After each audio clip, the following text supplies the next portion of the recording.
மக்கள் அனைவருக்குமே வணக்கம். இன்னைக்கு நாம இரண்டாவது திருமண வரம் தான் பார்க்க போறோம். தமிழ்நாட்டில் நீங்க எந்த மாவட்டத்தை சேர்ந்தவரா வேணா இருக்கலாம்.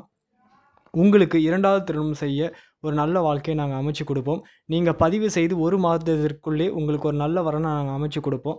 அதனால பார்த்தீங்கன்னா, வெளிய போனீங்கன்னா கண்டிப்பா 4000, 5000 கேட்பாங்க. நம்மகிட்ட பதிவு கட்டணம் ரூ. 800 மட்டும் செலுத்தி, நாங்களே அனைத்தும் செய்து குடுத்துருவோம். அதனால உங்களுக்கு 50 வயதா இருந்தாலும் பரவால்ல, உங்களுக்கு நாங்க வரன் அமைத்து குடுப்போம். வீட்டோட மாப்பிள்ளையாவே நம்மகிட்ட பல வரங்கள் இருக்கு.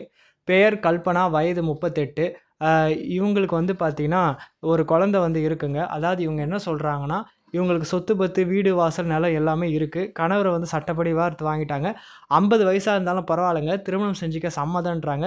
வரவருக்கு சொந்தமா தொழில் பண்ணி தரேன்னு சொல்றாங்க. ஒண்ணும் இல்ல. இவங்களையும் உங்க குழந்தையும் நல்லபடியா பார்த்துக்கிற மாரி கேட்குறாங்க. எந்த தகுதி எதுவும் தேவையில்ல. எந்த ஜாதியா இருந்தாலும் சரி, எந்த மதமா இருந்தாலும் சரி ஏத்துக்கிறேன்னு சொல்றாங்க. இவங்களுக்கு இவங்க குழந்தைக்கு ஒரு பாதுகாப்பு தேவை. உங்களுக்கு 50 வயதா இருந்தாலும் பரவால்ல. இவங்க குழந்தைய ஏத்துக்கிட்டு அப்பாவா வரவர் யாராச்சும் இருந்தீங்கன்னா, கண்டிப்பா பார்த்தீங்கன்னா, காலை 9 மணி முதல் மாலை 6 மணி வரைக்கும் தான். இரவு நேரத்தில தயவு செஞ்சு ஃபோன் பண்ணாதீங்க. பதிவு கட்டணம் ரூ. 800 மட்டுமே தான். உடனே இந்த நம்பருக்கு தொடர்பு கொள்ளுங்க. சொந்தமா தொழில் பண்றதுக்கு உதவி செய்றேன்னு சொல்றாங்க. இங்க எல்லா வசதியுமே இருக்கு. இன்னும் என்ன பார்த்துட்டு இருக்கீங்க? நம்பர் இருக்கு. ஃபோன் பண்ணுங்க. உங்கள பத்தி தகவல் சொல்லி ரூ. 800 மட்டுமே பதிவு கட்டணம் செலுத்தி பயன்பெறுங்க. நன்றி, வணக்கம். ரூ. 800 மட்டுமே தான்.